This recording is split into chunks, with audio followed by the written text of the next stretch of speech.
تزينت السعادة في حياتي وتمت لي بإحدى أمنياتي. هذه ابنتي صارت عروسا ترافقها الأماني في صلاتي. تزينت السعادة في حياتي وتمت. الحمد لله والصلاة والسلام على رسول الله وعلى آله وصحبه أجمعين. أما بعد، أعوذ بالله من الشيطان الرجيم. بسم الله الرحمن الرحيم. ټول دوستان د قمر انستیتیوټ او همچنان تاسو معزز ورونو چې راغلي یاستئ نن د یقین د ښوونځي پرانیستلو ته الله مبارک راولم او دا ورته تاسو وړاندې کوم. السلام علیکم ورحمة الله وبرکاته. دا یو ښه پوښتنه کیدی شي چې سره دی چې دومره ډېر شخصي مکتبونه دي، ولې یو بل مکتب خلاص شي؟ او دغه پوښتنه ما هم څو ځلې خپل ځان نه وکړه دنه مخکې چې پلان جوړ کړو چې یو بل مکتب به یې جوړ کړو. همیشه دپاره چې جامعه کې یو مشکل وي، هغه مشکل د حل لار لپاره خلک کارونه کوي. نو ما عمومي په جامعه کې درې مشکلات ولیدل، خصوصا په مکتبونو کې یا په ماشومانو عمومي تربیه کې کوم تقریبا د 11 کلنۍ پورې یا 12 صنف ته ووایو. په دې درې مشکلاتو کې یو مشکل دا و چې من ماشومان یا زموږ وړونه خویندې دا فشار پرې وړو چې دوی څنګه ښه نمرې مکتب کې واخلي او نمره او درې نمره ښه دی او که څوک نه کته دی دې دپاره هغه ښه نه دی. نو زموږ د اولادونو او د واړو وروڼو خویندو ټول فکر په دې باندې وي چې څه شی وکړم چې ښه نمرې واخلم. همدغه دوی مجبور شي چې مکاتبو کې نقل وکړي تر څو پرې ښه نمرې لاسته راوړي. دا یو مشکل دی، ځکه هدف دا نه دی چې ته باید ښه نمرې لاسته راوړې. هدف دا دی چې ته خپل ذهن تربیه کړي چې څنګه فکر وکړي د خپل ځان دپاره، خپل جامعې دپاره، خپل مور و پلار دپاره، خپل فامیل دپاره. هدف دا دی د مکتب ته. دې کې اوس باندې څوک هم باسواد او بېسواد نه ویل کېږي ورته. یو سړی ته موږ وایو دا پوه دی چې څوک صحیح فکر کولی شي، هغه ته چې په هر چوکاټ کې واچوي په همغه چوکاټ کې خیر کارونه جامعې ته وړاندې کوي. نو همدا دلیل به وي چې زموږ په مکتب کې به هرګز د نمرو سیسټم نه وي.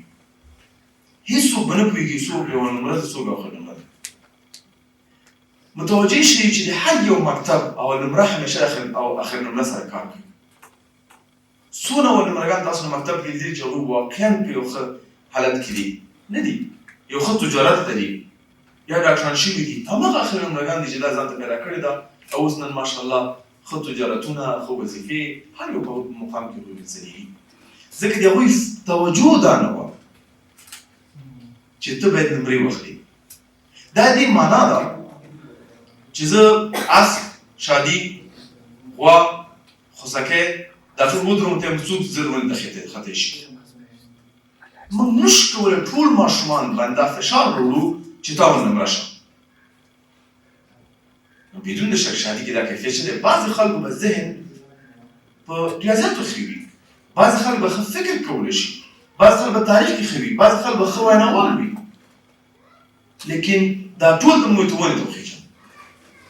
نو اس خو زه په سهار کې منډه وشم خو نه شم ختلی بدون شکه ښه نمره شو. نو دغه سیسټم زه مکمله بخلاف یم. نو انشاءالله دا سیسټم موږ مکتب کې نه لرو. دویم مشکل څه شی و؟ دویم مشکل چې یو څوک د مکتب نه فارغېږي هغه دین نه ډېر کم خبر دی. چې یو غیر مسلم خواته کیني نه پوهېږي چې هغه ته څه شی ووایي، څنګه د دعوت ورکړي. نن دنیا یو کلی جوړ شوی دی.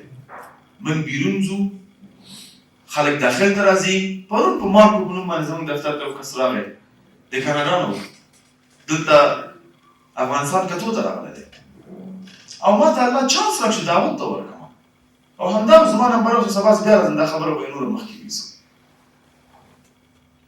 نو من زمون ماشومان په دې نه پوهېږي چې نه فقط چې فقه او اصول او فقه او عقیده او نور مسایل په دې حتی نه پوهېږي چې چاته څنګه یو دعوت وکړي او دعوه د یو مسلمان د ژوند یو برخه نو د اسلام نګر نه دوی به کافي ضعیف وو زیات نه زیات تجوید یې لږ زره زده دی اسلامي تاریخ یې لوستی دی هغه هم دې دپاره چې ښه نمرې مکتب کې واخلي دې دپاره نه چې څنګه دا موضوع زده کړي او بل چاته وړاندې کړي دا مشکل زموږ عموما شته دی بدون د شک چې مکاتبو کې ماشومان نه تربیه کېږي چې دوی فارغ شي هر یو سړی یو څه ولري دا اوس په امریکا کې په اروپا کې په نورو ملکونو کې فیصدي 26% خلک نور پوهنتونونه نه لولي ځکه موږ مکتب کې دومره تربیه کېږي چې ډایرکټ په وظیفو شي پیو ریسرچ ارګنایزیشن دا وایي لیکن زموږ کم یو کس د مکتب نه فارغېږي او دې ته تیار وي چې یو ځای کې وظیفه وکړي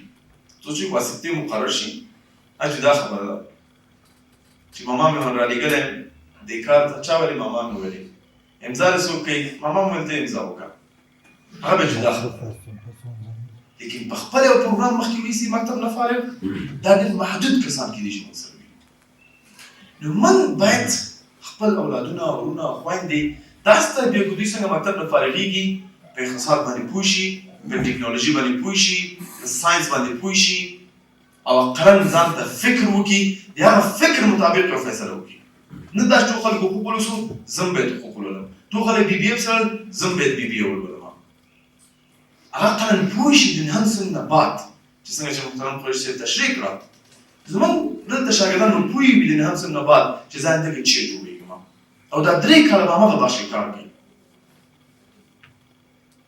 چې کله دا وړتوب نه پوه شي شوق پیدا شي او نن ساینس دا وایي روانشناسي دا وایي چې تا چېرته د 3 شو 5 پورې ځان ته یو عادت جوړ کړو یو فکر جوړ کړو هغه تا سره ټول عمر پاتې کېږي که ته اتلسم نولسم شلګنۍ پر مکتب نه فارغ شي هغه نه بعد پوهنتون ته راشي پوهنتون نه بعد هر فکر تا ځان سره پیدا کړو ټول عمر تا سره فکر پاتې نو یقین کې او یقینا موږ خلک تربیه کوو چې څنګه فکر وکړي بس خلاص او ان شاء الله هغه نه بعد مطمئن یم چې ډېر عظیم مفکورې پیدا شي چې نه فقط هغه به د افغانستان د امت ته په ګټه وي بلکې د مسلمان امت ته په ګټه وي او همدا دلیل دی چې کوم ملک کې ښه مفکرین پیدا شوي دي هغه ملک نن موږ هم په مکتبونو کې په کتابونو کې تاریخ لرو او هغه ملک کامیابه دی خلک کامیابه دي وسره ټول جامعه او ټول خلک شاوخوا کې سره پاتې دي